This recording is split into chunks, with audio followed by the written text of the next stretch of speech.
TV Câmara, Campinas. Senhoras e senhores, boa tarde. Iniciamos neste instante a reunião solene da Câmara Municipal de Campinas para homenagear com a entrega de diploma de mérito econômico Celso Monteiro Furtado a Márcio Postman, por proposição do vereador Cecílio Santos. Convidamos para compor a mesa, representando o presidente da Câmara Municipal de Campinas, vereador Zé Carlos, e para presidir esta reunião solene, o vereador Cecílio Santos.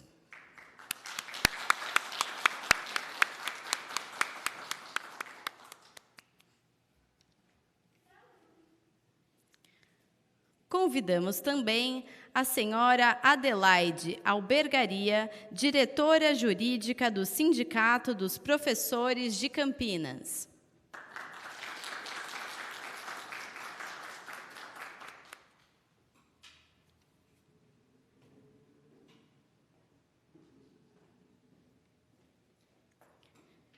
Convidamos ainda a senhora Vera Faria, coordenadora da campanha da Fraternidade.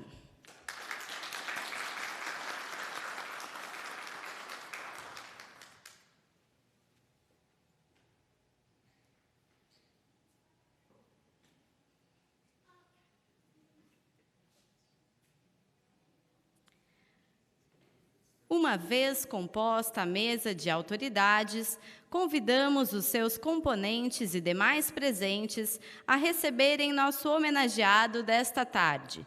Por favor, recebam o senhor Márcio Postman.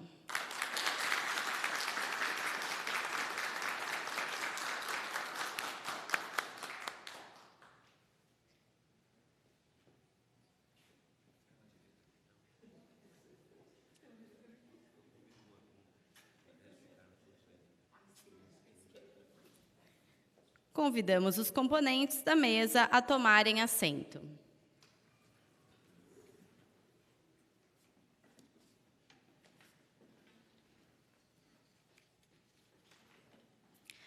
Com a palavra, o vereador Cecílio Santos para declarar aberta esta reunião solene. Boa tarde a todos, a todas. Sejam muito bem-vindos, bem-vindas. É uma alegria estarmos reunidos nesta tarde para homenagear o nosso querido amigo e professor Márcio Postman. Quero, com estas palavras, declarar aberta a presente reunião solene da Câmara Municipal de Campinas para a entrega de diploma de mérito econômico Celso Monteiro Furtado ao amigo e professor doutor Márcio Postman. Seja muito bem-vinda, muito bem-vindo. Quero também cumprimentar aqui a Adelaide, a Vera, lutadoras em defesa do direito de todos terem uma vida e uma vida digna.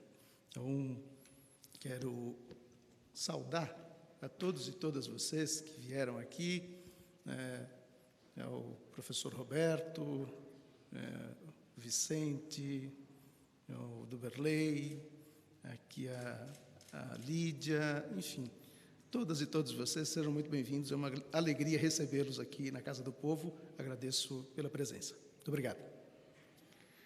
Convidamos os presentes para a execução do Hino Nacional Brasileiro, letra de Joaquim Osório Duque Estrada e música de Francisco Manuel da Silva, e do Hino da cidade de Campinas, letra de Carlos Ferreira e música de Antônio Carlos Gomes.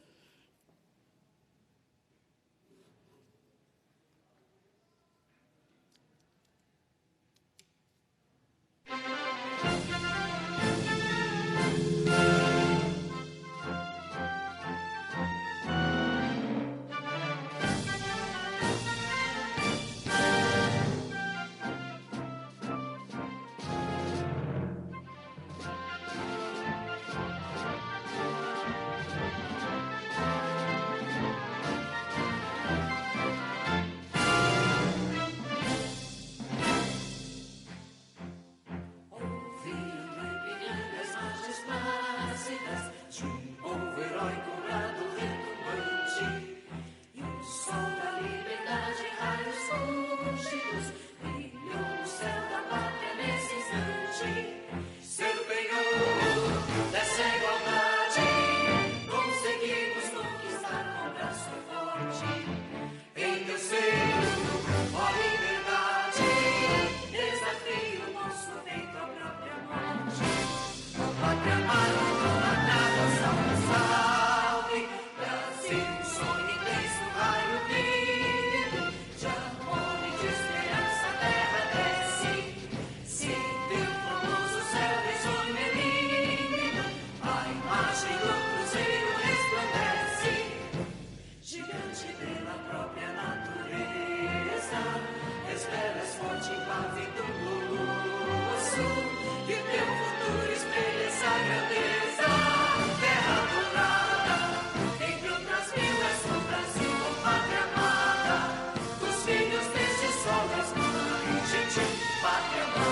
Convidamos todos a tomarem assento. Convidamos para compor a mesa de autoridades a vereadora Guida Calisto.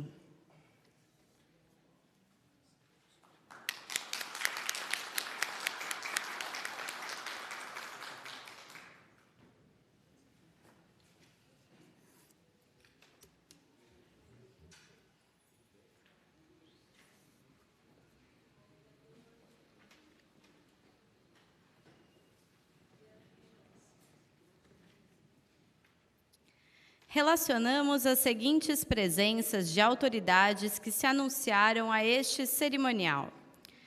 José Carlos Nogueira de Castro, integrante do Movimento dos Advogados Independentes de Campinas. Roberto Zangrando, representando o Comitê de Luta do Miranda.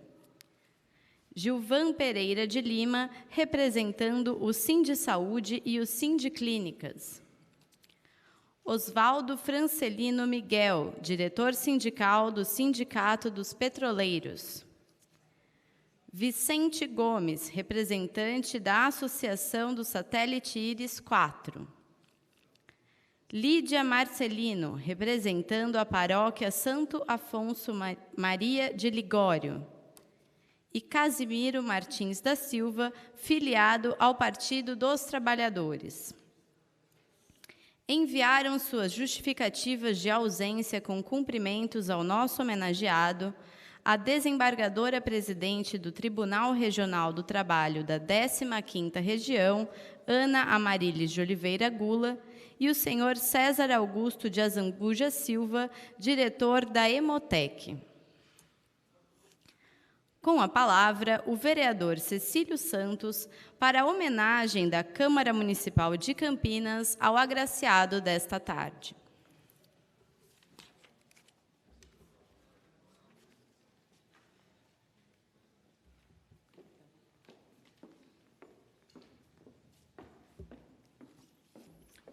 Senhoras e senhores, mais uma vez boa tarde. Quero cumprimentar o Márcio Postma, nosso homenageado hoje. Quero cumprimentar também a vereadora Guida Calisto, da bancada do Partido dos Trabalhadores. Cumprimento a doutora Adelaide, cumprimento a Vera, representando aqui a equipe de coordenação da campanha da Fraternidade, e a doutora Adelaide, representando aqui o Sindicato dos Professores. Cumprimento a todas e todos, você que também nos acompanha pela TV Câmara, nosso abraço solidário. Eu estava pensando, Márcio, hoje,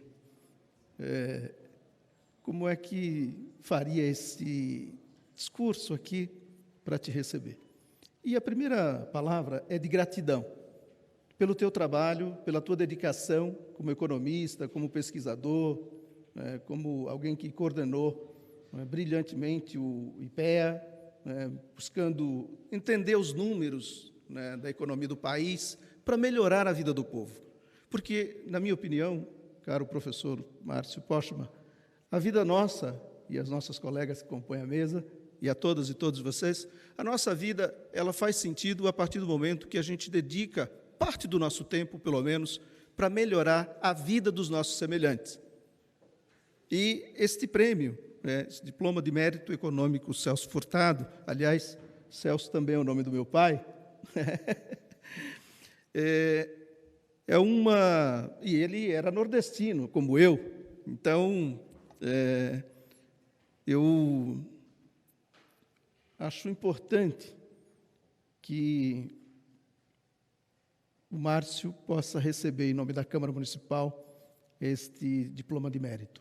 Porque é alguém que se dedicou, é alguém que, aliás, se dedicou e se dedica, não é, a buscar formas, a buscar entender a economia para que ela esteja a serviço do povo. Aliás, como bem fala também o professor Ladislau Dalbô, que a economia deve estar a serviço do povo, melhorar a qualidade de vida da população, e não ao contrário.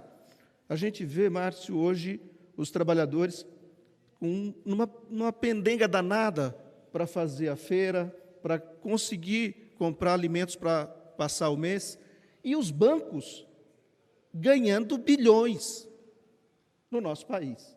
Então, eu, quando assumi o mandato de vereador, fui dar uma entrevista à TV Câmara e me perguntaram quais são os teus objetivos, o que você traz, né, de bagagem para a Câmara de Vereadores de Campinas, e eu disse, lutarei incansavelmente, pelo menos para ser uma gota no oceano, né, e buscando a diminuição da desigualdade, porque ela é gritante no nosso país, mas não é diferente na nossa cidade.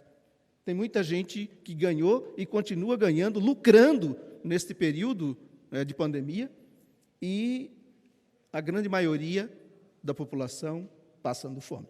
Hoje de manhã, por exemplo, estive lá na região do São Marcos, na experiência da Cozinha Solidária, Márcio, onde as pessoas se organizam, cada um doando aquilo que pode, para fazer comida e distribuir para a população carente naquela região da cidade. Nós temos batalhado para que o Bom Prato atenda a cidade de Campinas, na borda da cidade, né, e, infelizmente, a gente observa que muitos trabalhadores não conseguem emprego e não conseguem alimentação adequada para sustentar a sua família.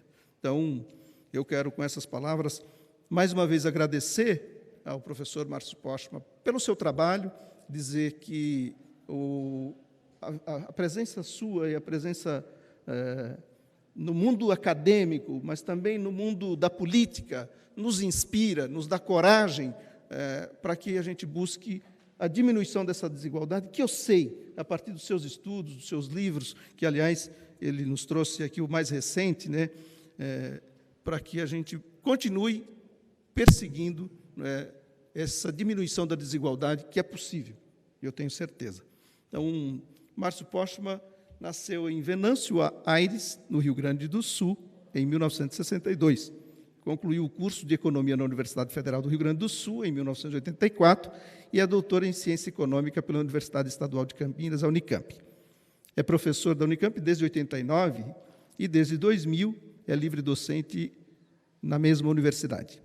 Márcio Postma foi presidente do IPE, do Instituto de Pesquisas Aplicada, no governo federal de 2007 a 2012, foi presidente da Fundação Perseu Abramo, de 2012 a 2020, e secretário de Desenvolvimento, Trabalho e Solidariedade da cidade de São Paulo, de 2001 a 2004. Em 2012 e 2016, foi candidato a prefeito em Campinas, e em 2018 foi candidato a deputado federal, sempre pelo Partido dos Trabalhadores. Atualmente, é presidente do Instituto Lula. Márcio Postma publicou mais de 60 livros sobre economia e recebeu por 3 vezes o Prêmio Jabuti, um dos mais importantes da literatura brasileira. Parabéns, Márcio.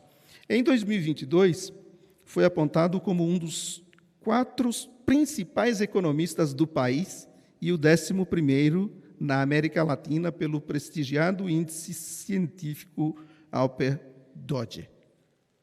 Parabéns, professor Márcio Postma, mais uma vez. Obrigado a vocês que vieram prestigiar este momento que me engrandece e certamente engrandece a esta casa, que presta esta justa homenagem ao professor Dr. Márcio Postma. Obrigado.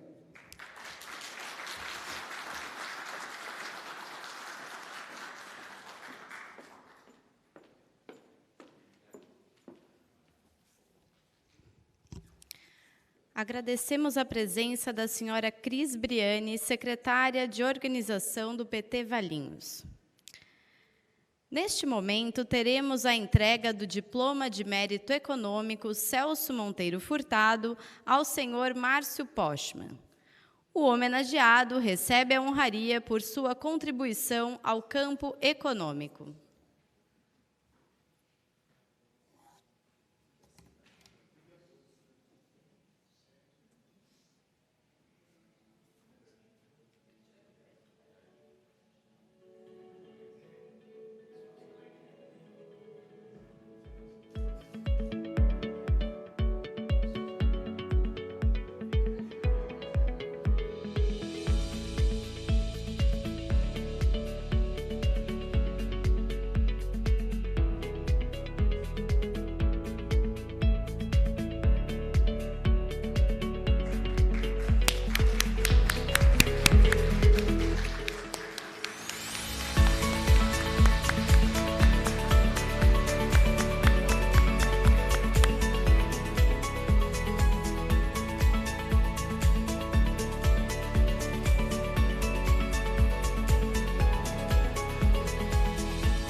Convidamos agora à tribuna para fazer uso da palavra o nosso homenageado Márcio Postman.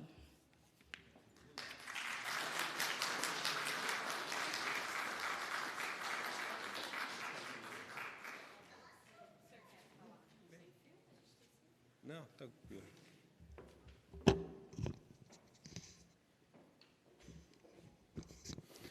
Olá a todas e todos. Muito obrigado pela presença de vocês aqui na casa do povo e também os que estão nos acompanhando pela TV da Câmara de Campinas.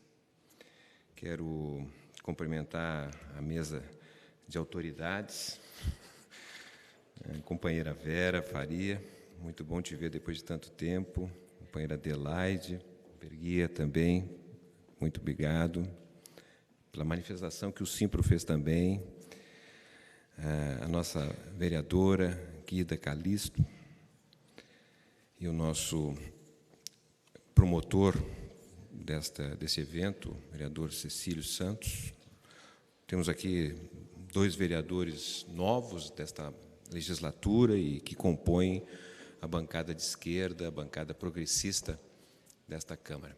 Vocês nos representam, muito bacana poder estar aqui nesta homenagem, Cecílio, que você faz em nome da Câmara dos Vereadores. Eu quero dizer que fico muito lisonjeado e gostaria, na verdade, de estender esta homenagem que leva o nome de Celso Furtado, que é uma referência não apenas para quem trata desse tema árido da economia, mas, de certa maneira, de todos aqueles que, em diferentes momentos da história do nosso país, sonham que amanhã pode ser melhor do que hoje.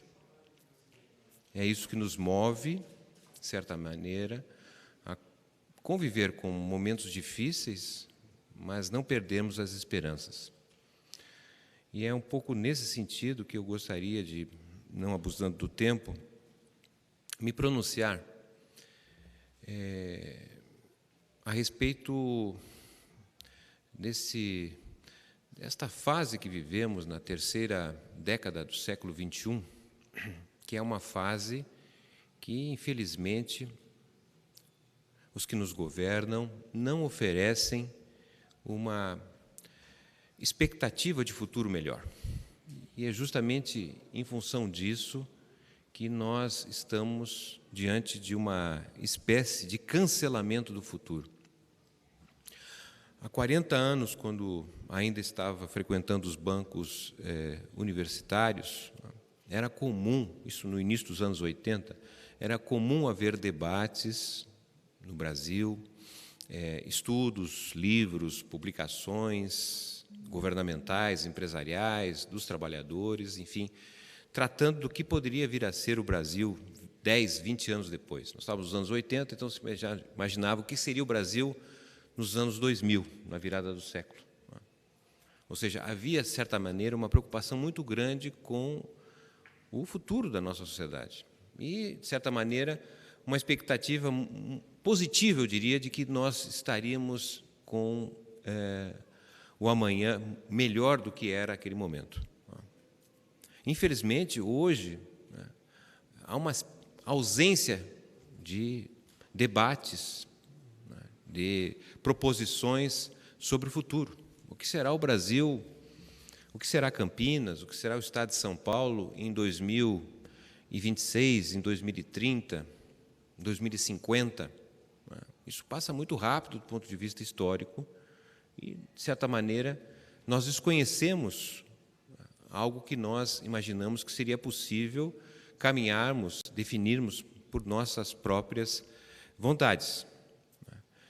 Eu acredito que a razão principal para nós estarmos diante desta ausência de expectativa de futuro se deve justamente a uma forma de condução daqueles que nos dominam, com o objetivo justamente de não abrir essas possibilidades de entendimento acerca do futuro, o que seria o nosso desenvolvimento, porque estamos justamente diante de uma mudança de época.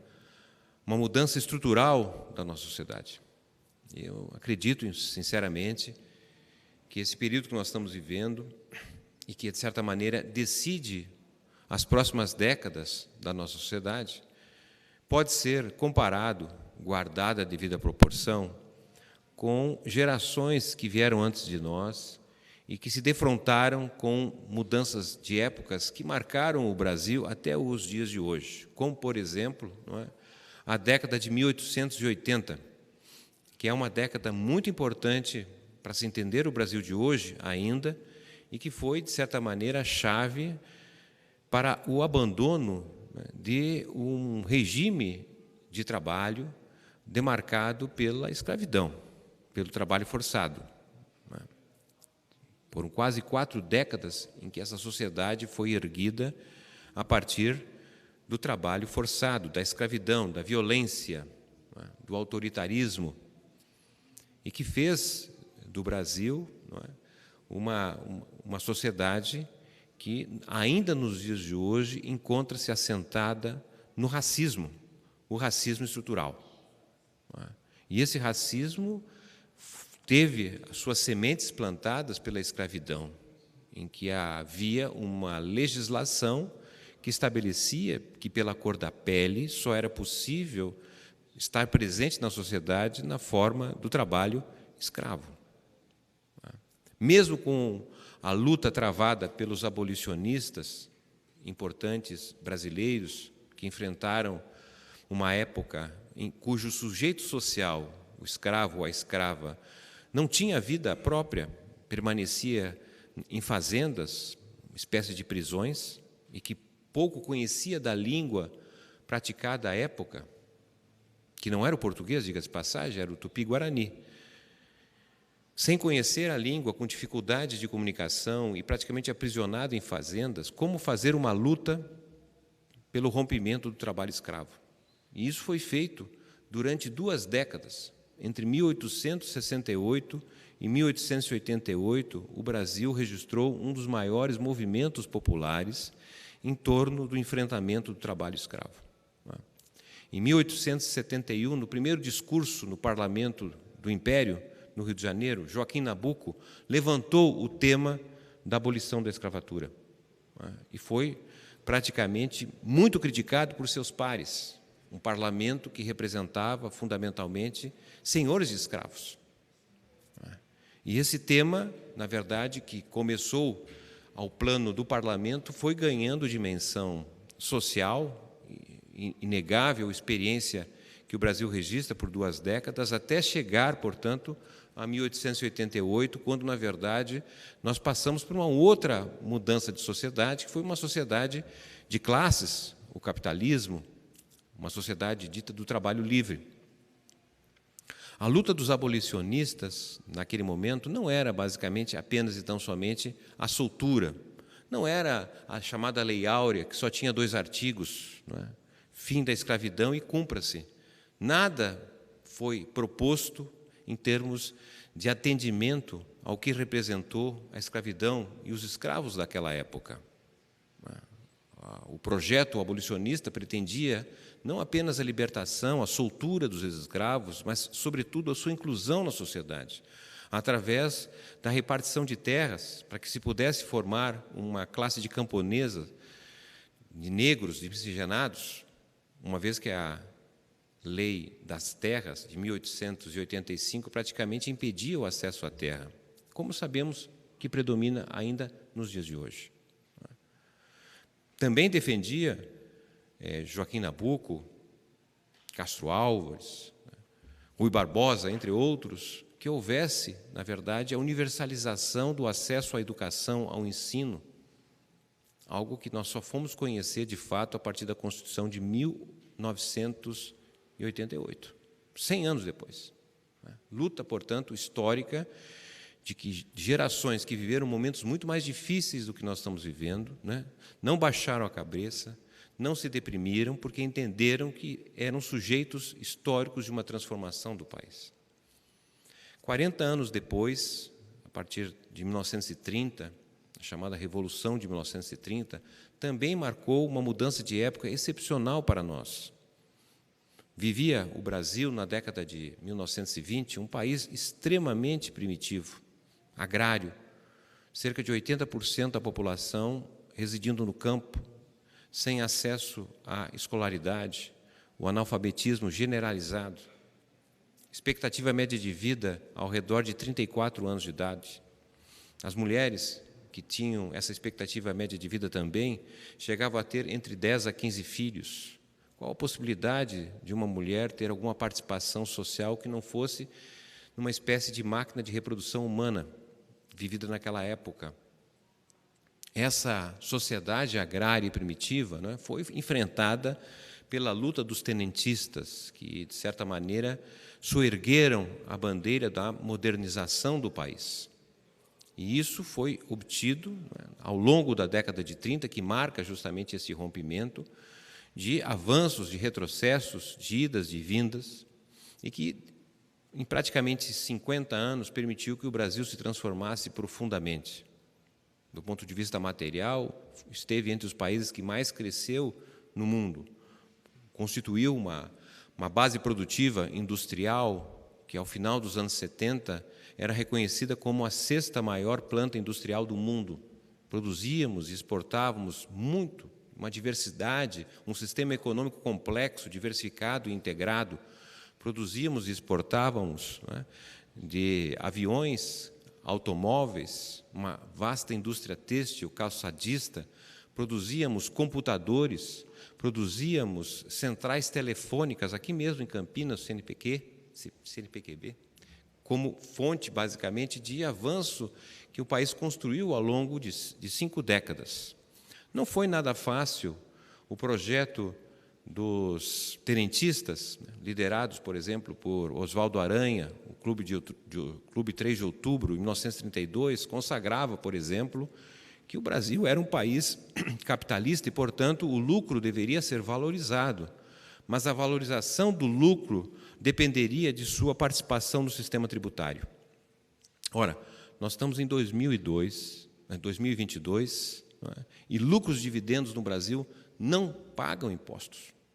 Ou seja, continuamos tendo um sistema tributário extremamente regressivo, ou seja, a população de menor renda são aquelas que suportam maior participação na tributação. Quem recebe até 2 salários mínimos, R$ 2.400, tem basicamente 40% de sua renda transferida para o Estado através de uma tributação que incide sobre produtos do seu consumo. Alguém que, porventura, venha a ter um rendimento acima de 20 salários mínimos não tem 16% de sua renda tributada. Essa é a situação, na verdade, que foi levantada ainda no início da década de 30, a necessidade de construir um país menos desigual, com uma participação efetiva do sistema tributário.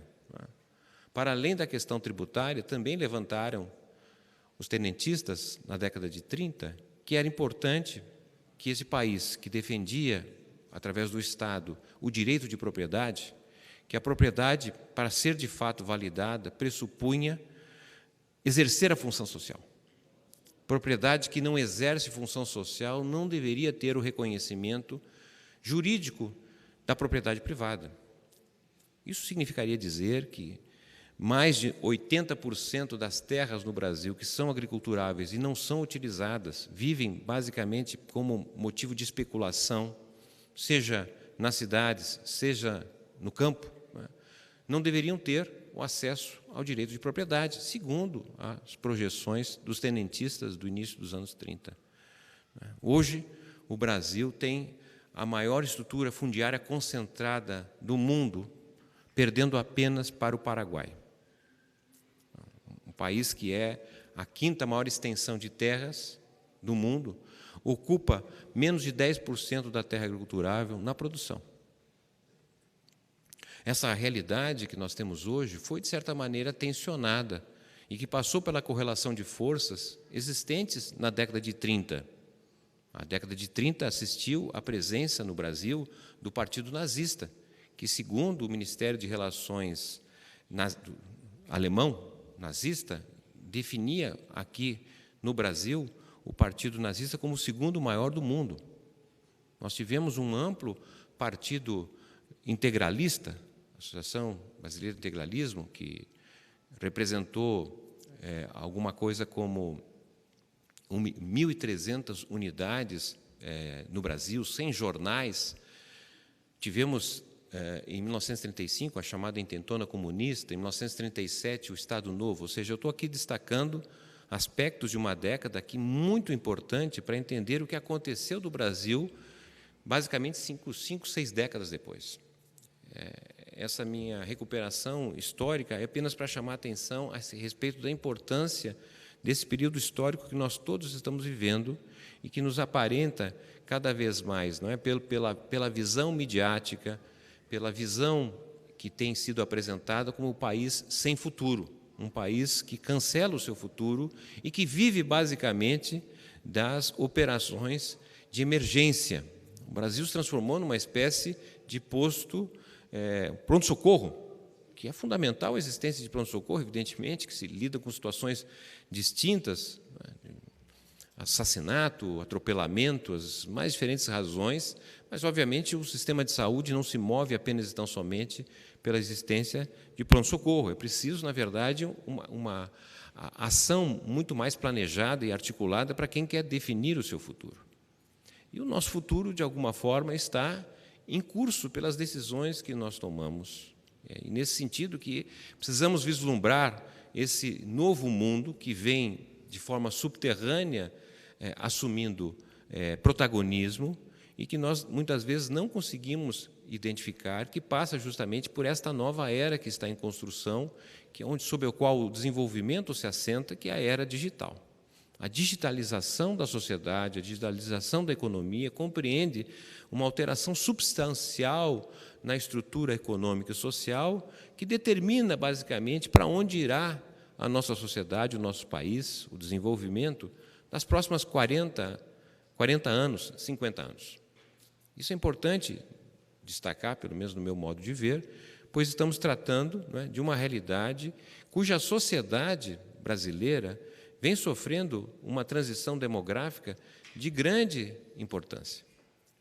Nós tivemos, em 2009, a maior população juvenil da história do país. Foram 52 milhões de jovens de entre 16 e 29 anos de idade. Isso em 2008.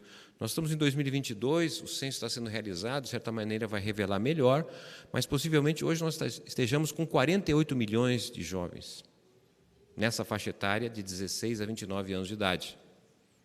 Ou seja, a população brasileira vem se reduzindo do ponto de vista do seu ritmo de crescimento, pois há uma queda substancial na taxa de fecundidade. As mulheres vêm tendo cada vez menos filhos. Se no século XIX a população foi multiplicada por 5 vezes no Brasil, no século XX a população foi multiplicada por 10 vezes, a estimativa do IBGE, antes da pandemia, para esse século, apontaria um crescimento da população apenas em 4%. Ou seja, a população do ano de 2100 pode vir a ser apenas e tão somente 4% superior ao que fora no ano 2000. Isso significa dizer que nós estaríamos com uma trajetória de crescimento absoluto da população brasileira até a década de 2040, daqui a 18 anos, Cecília. A partir da década de 2040, a população brasileira entraria numa fase em que haveria redução absoluta do número de brasileiros, tendo em vista o fato que possivelmente haverá mais pessoas morrendo,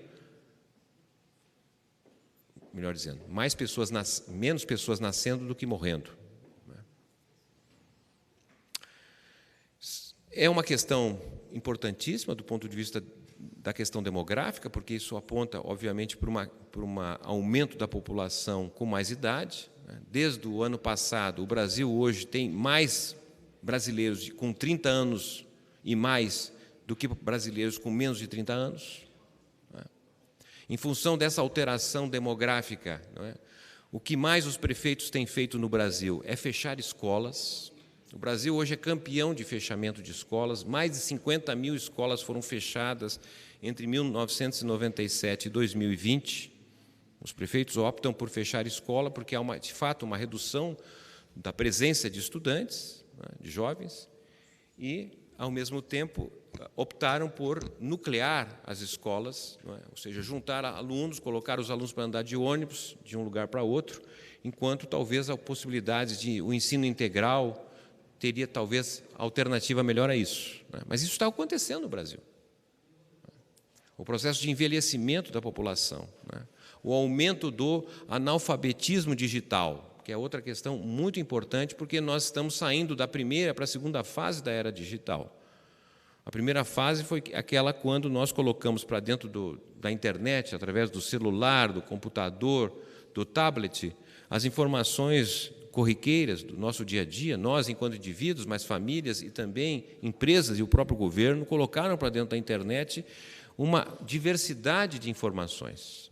Nós colocamos a nossa lista telefônica, a nossa agenda, os nossos pagamentos, as decisões de compra, não é? As decisões de trajeto, de deslocamento pelos diversos aplicativos, nossas músicas, filmes, vídeos, mensagens. Uma quantidade enorme de informações que adentraram para dentro da internet gratuitamente, que nós aportamos isso, não é? E essas informações foram sendo cada vez mais organizadas, monitoradas, sistematizadas e adotados através de algoritmos e equações que permitiram, na verdade, construir um dos modelos de negócios mais rentáveis do mundo. Hoje, as maiores empresas no Ocidente são empresas que, de certa maneira, fazem a gestão dessas informações, desses dados. Se, porventura, algum de nós entrar na internet para fazer qualquer compra, uma passagem aérea ou qualquer outra coisa, receberá, nos próximos 4, 5 dias, um conjunto de informações vinculadas a essa decisão de compra. Isso tudo diz respeito a um outro mundo sobre o qual nós temos pouco conhecimento, mas nos transformamos cada vez mais em mercadoria cuja rentabilidade tem sido enorme para muitos poucos. Uma rentabilidade que não está sendo disputada pelos sindicatos através da defesa dos trabalhadores, não está sendo disputado do ponto de vista da tributação. Estudos feitos na França demonstraram que, se porventura essas grandes empresas, hoje denominadas GAFAM, que é a primeira letra de Google, né, Amazon, Facebook, Apple e GAFAM e Microsoft, significaria, no caso francês, cerca de 15% a mais na arrecadação tributária daquele Estado. Ou seja, são empresas que praticamente não pagam impostos. Não sei se tiveram oportunidade de olhar o mapa do espaço sideral, o espaço do Brasil, a quantidade de satélites que circulam, que passam por cima de nós e que são, na verdade, empreendimentos, operações com alta rentabilidade no manuseio de informações. Estou aqui apenas destacando alguns aspectos desta mudança de época pela qual nós estamos vivendo, tá certo? Uma mudança de época em que aponta, na verdade, um outro tipo de sociabilidade, um outro tipo de fazer política, de representação, de organização econômica, social.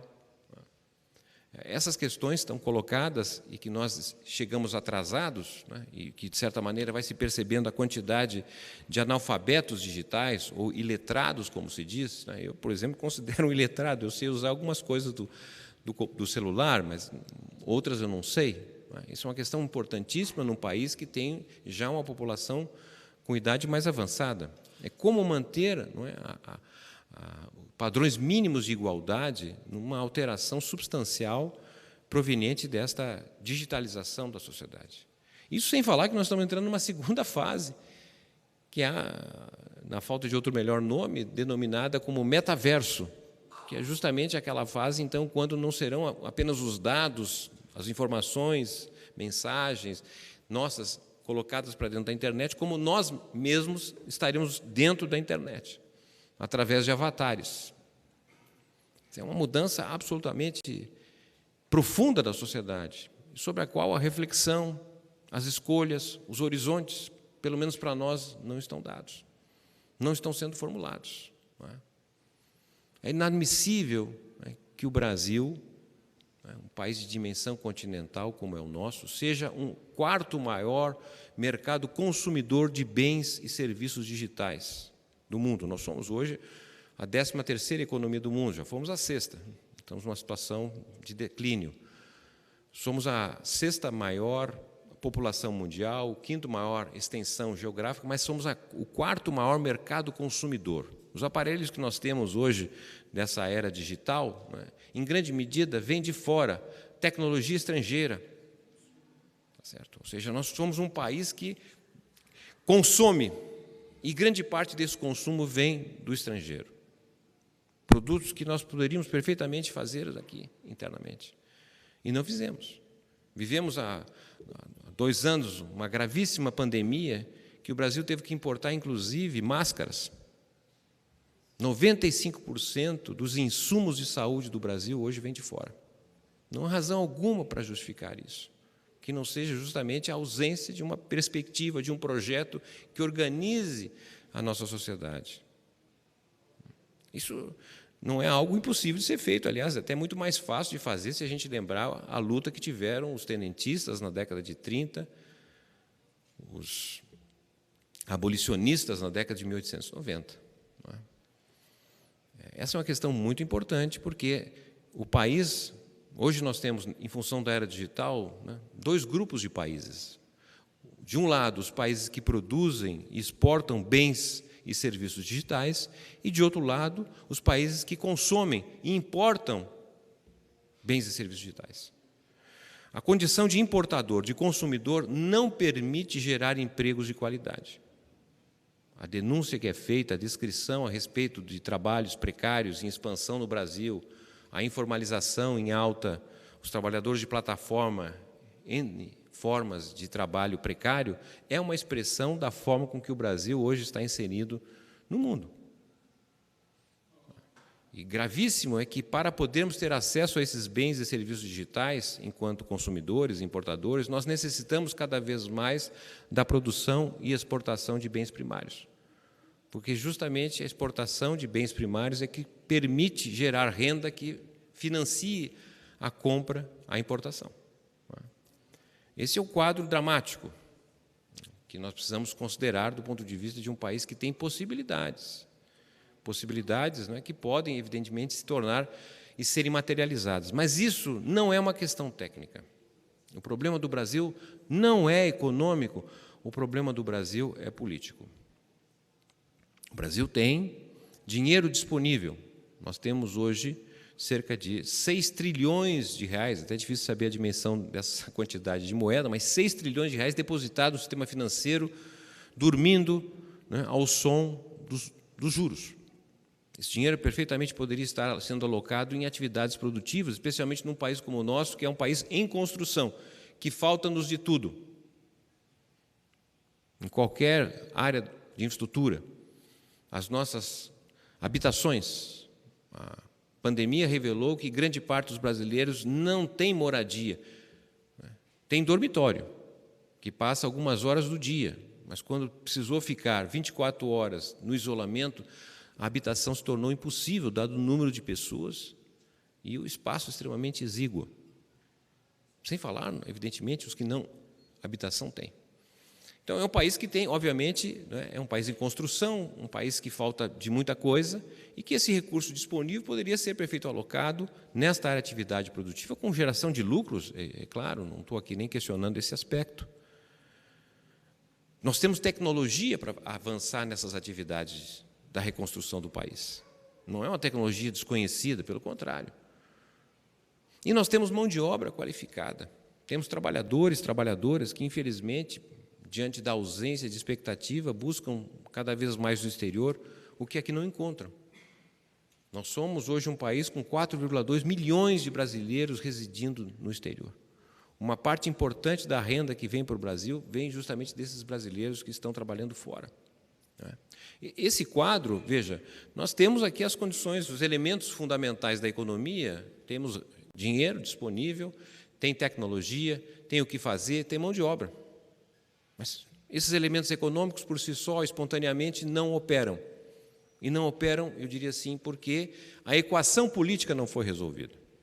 Nós não temos uma maioria política capaz, né, de construir esta modalidade que junte os elementos econômicos numa possibilidade de crescimento, de emprego, de renda, de enfrentamento à desigualdade. Portanto, meu modo de ver é basicamente essa preocupação central, é como construir uma maioria que dê um sentido às nossas vidas, às nossas famílias, ao projeto, digamos assim, de uma nação. Isso, de alguma forma, foi obtido em momentos anteriores que comentamos, não é? Mas está em jogo na atualidade. Certo? Como dizia o mestre Celso Furtado, não é? O Brasil é o país das oportunidades perdidas. Ele disse, né, está em nós mostrar que ele estava errado e sejamos capazes de aproveitar as oportunidades que nós temos, porque se nós não aproveitarmos, não serão os outros que farão por nós. Obrigado, Cecílio, pela homenagem. Fico gratificado por poder estar usando da palavra nesta casa. Obrigado.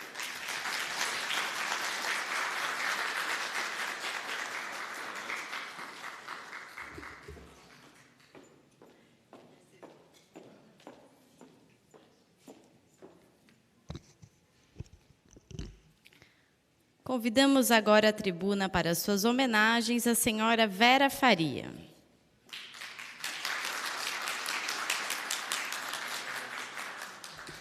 Boa tarde a todas, a todos, aos companheiros da mesa, Adelaide, Cecílio, Aguida e ao querido Márcio. Eu estou aqui hoje como uma das coordenadoras da campanha da fraternidade. E nós, lá na campanha, já discutimos uma vez fraternidade e economia. E o lema era: não podeis servir a Deus e ao dinheiro, dai a César o que é de César, a Deus o que é de Deus. E é muito importante para mim vir aqui hoje nessa tribuna, na Casa do Povo, para dizer que o Márcio é uma das pessoas que coloca o seu trabalho, o seu ensino, o seu estudo a serviço dessa economia que defende a vida. A gente precisa de uma economia que defenda a vida. E aí nos enche de esperança ver que é possível, sim, uma nova sociedade de homens e mulheres livres, um país soberano, onde nós possamos ter vida digna para todos. Seguimos juntos, viu, Márcio? Porque só a luta muda a vida. Acredito muito nisso, que a gente precisa de uma economia que favoreça a vida. Gratidão pelo seu trabalho e pela sua vida. Gratidão, Cecílio, por poder estar aqui hoje. Obrigada.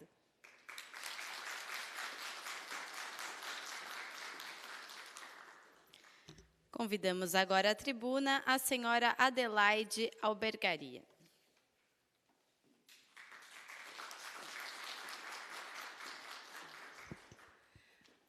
Boa tarde a todos, todas que nos assistem, todas as pessoas que estão aqui presentes e que nos assistem de forma remota.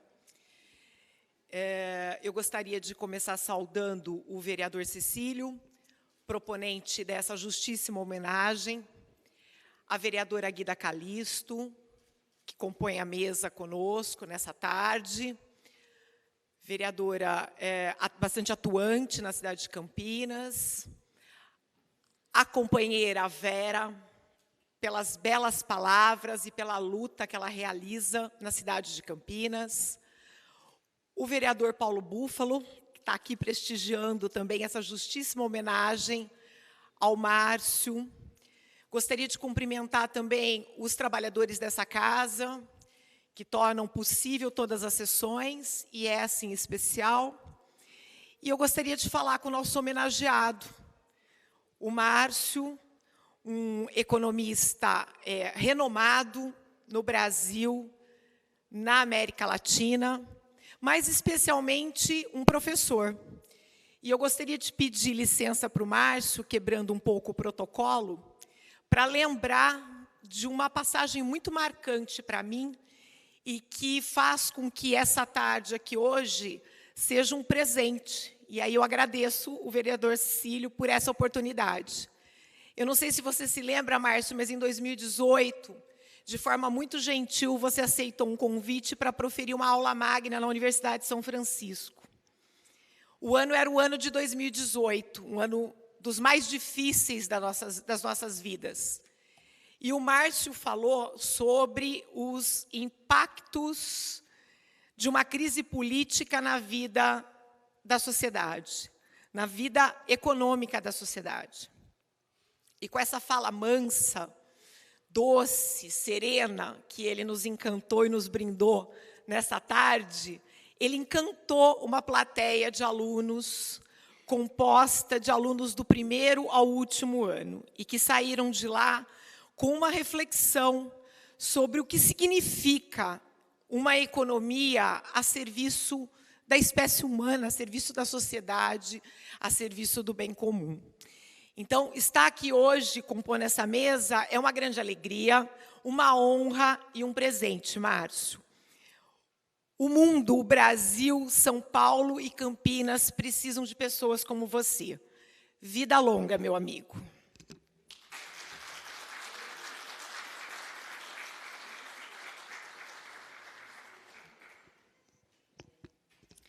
Convidamos agora a tribuna para prestar suas homenagens à vereadora Guida Calisto.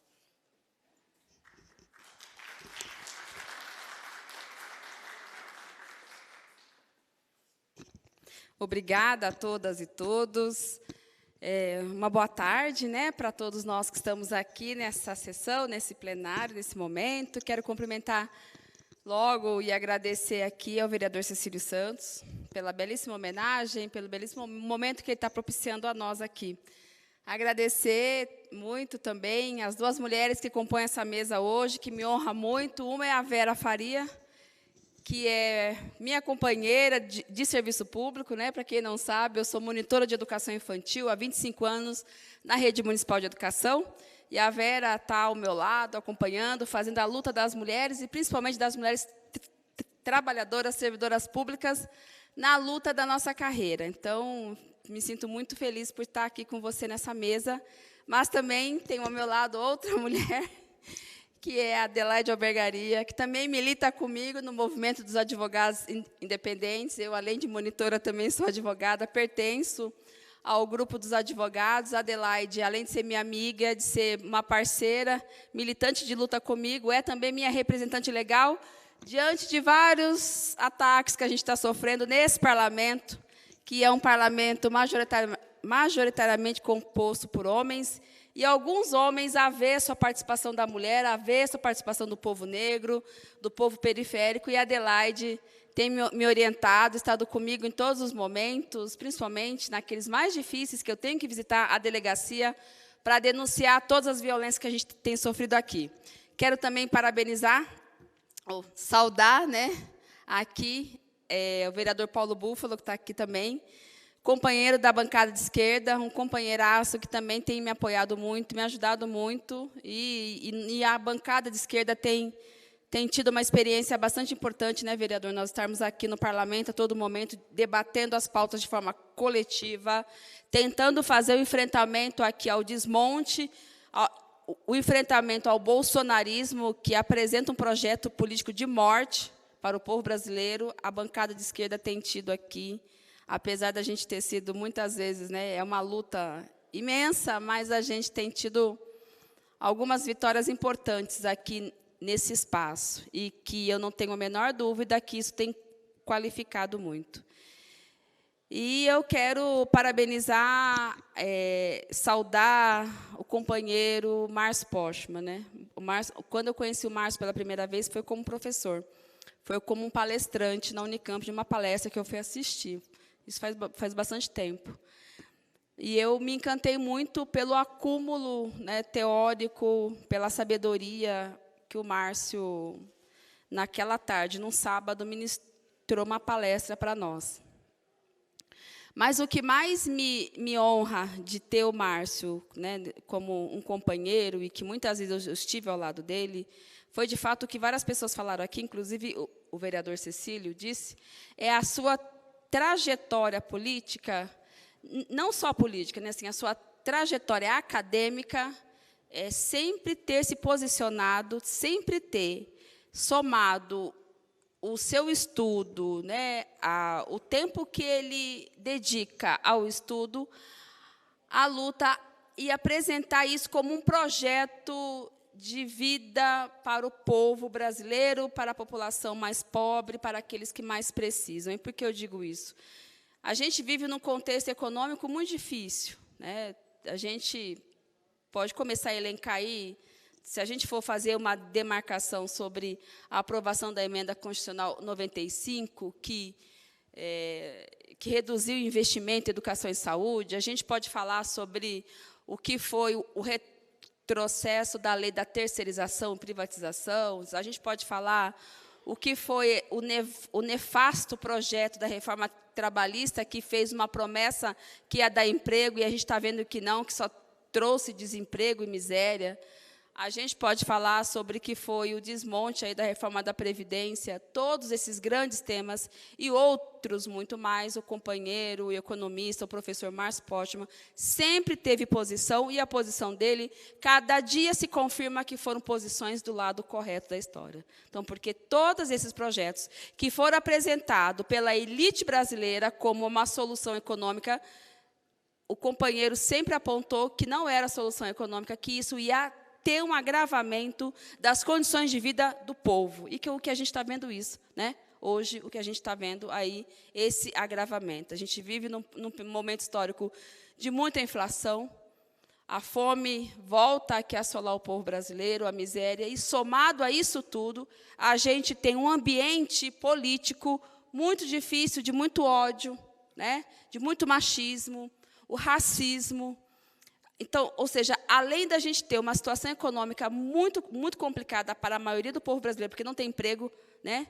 Enfim, as mulheres estão cada vez mais empobrecidas, 72% das mulheres brasileiras estão com dívida, estão endividadas, e não estão endividadas, né, como o companheiro Lula falou, não estão endividadas porque foram a shopping, foram gastar com cartão de crédito, gastaram com cartão de crédito, mas para comprar comida, e comida para os seus filhos.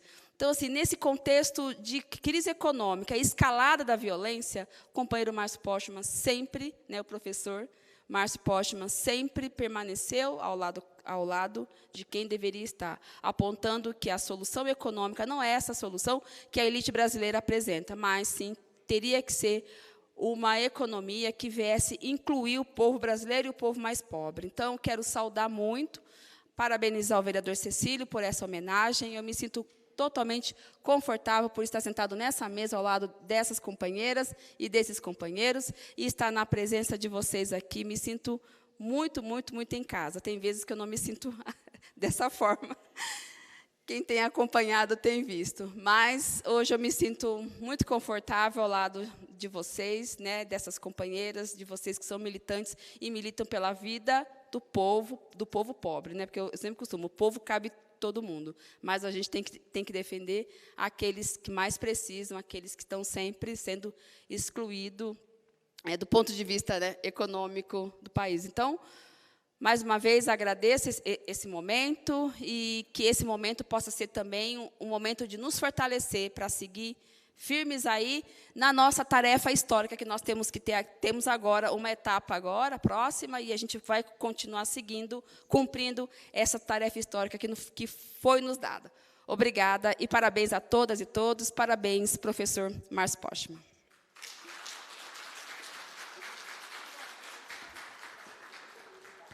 Convidamos agora à tribuna o vereador Paulo Búfalo para suas homenagens.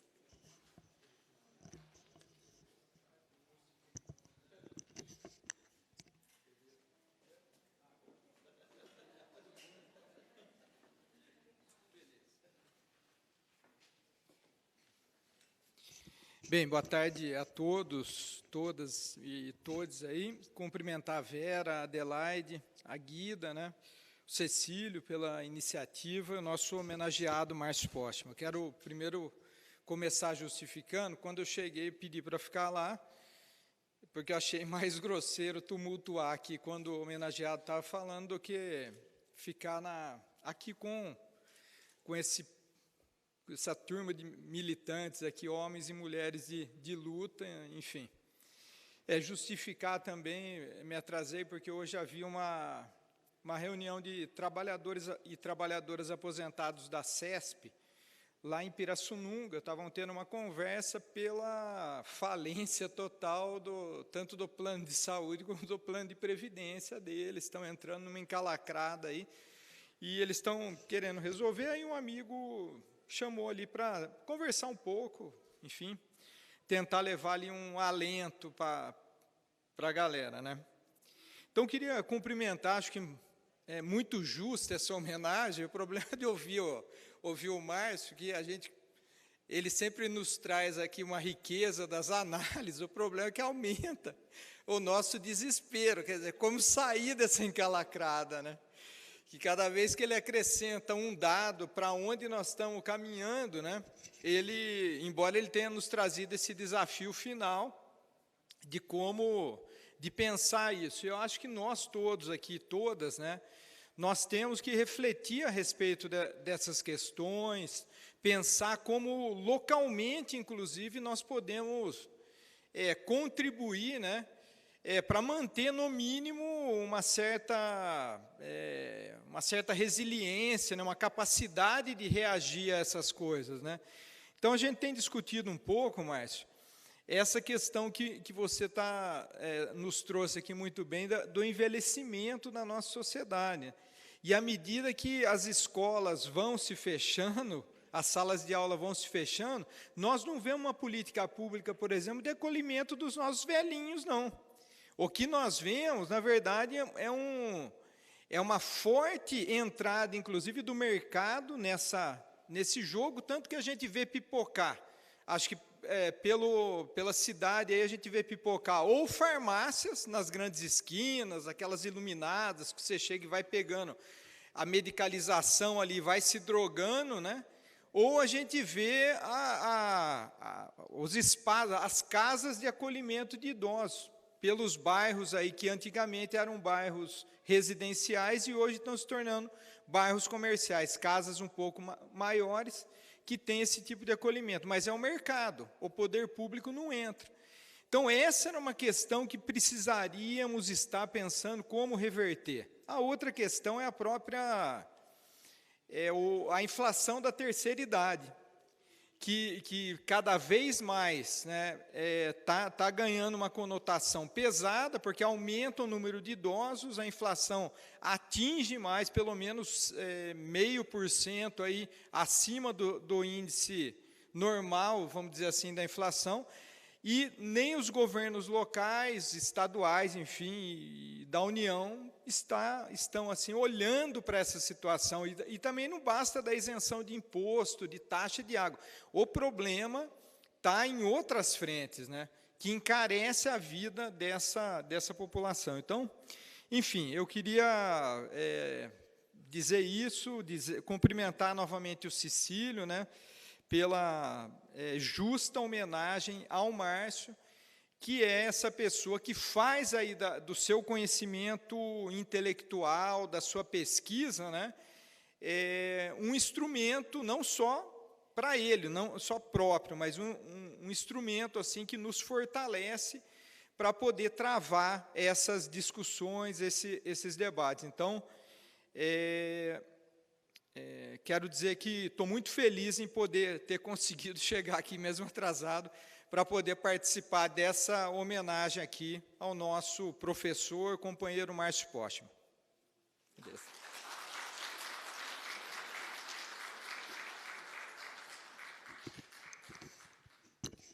Convidamos agora a assessora Lourdes Menezes para mais uma homenagem ao homenageado Márcio Postman.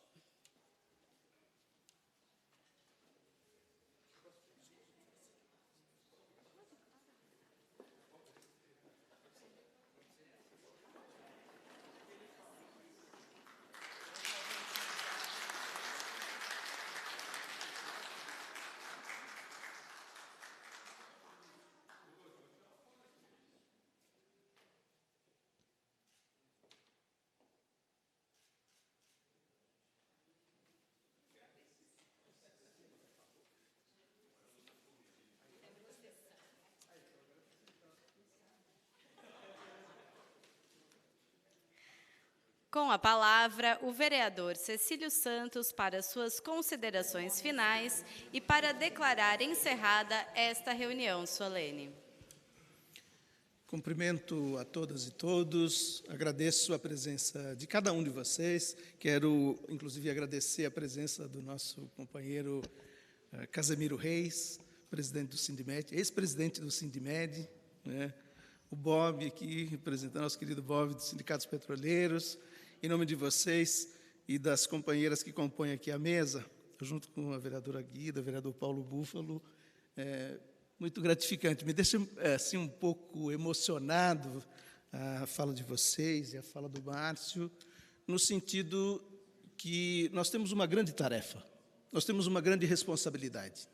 E você que nos acompanha, peço uma reflexão, né, nesse período que estamos vivenciando, porque, gente, a economia, dizem que move o mundo, mas tem muitas pessoas que não conseguem recurso para sobreviver.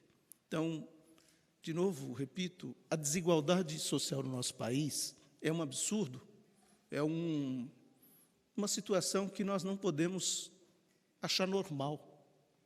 E o momento para a gente discutir com tranquilidade, com serenidade, como faz o Márcio, alguém falou isso, né, de forma serena, tranquila, é agora. Não podemos deixar para depois. Então, quero mais uma vez agradecer ao Márcio, ele nos presenteou aqui com o livro mais recente dele, A Grande Desistência Histórica e o Fim da Sociedade Industrial. Eu vim para Campinas, e encerro com essas palavras, dizendo que, em 1988, estava começando ali a administração do então prefeito Jacob Itá. E, como a maioria dos nordestinos, Márcio, vim para Campinas, vim para São Paulo, em busca de uma qualidade de vida melhor, né? E, nesta época, tinha emprego, muito emprego. A indústria estava efervescente, né? Hoje, nós temos, como bem disse o Márcio em suas palavras, em sua aula, uma outra situação. Parece que nós todos somos só consumidores, mas o Brasil tem muito por fazer, tem muito por construir. Nós temos pessoas pensantes, tecnologia, nós temos matéria-prima. Então, o que nos falta talvez seja arregaçar as mangas, nos unirmos em defesa de um projeto de desenvolvimento do nosso país, da nossa cidade, do nosso Estado, e que, oxalá, nós possamos ir construindo isso nesses próximos períodos. Quero, com essas palavras, mais uma vez agradecer a todos, ao Bianchini, ao Bob, a Vera, a Adelaide, a vereadora Guida, o vereador Paulo Búfalo e Márcio. Muitíssimo obrigado pelas palavras, pelas suas considerações, embora seja desafio, Paulo, mas é um desafio que nos dá também alento, né, visto que a gente observa que tem saída. Então, agradeço mais uma vez a todas e todos, declaro encerrada a presente reunião solene. Muito obrigado.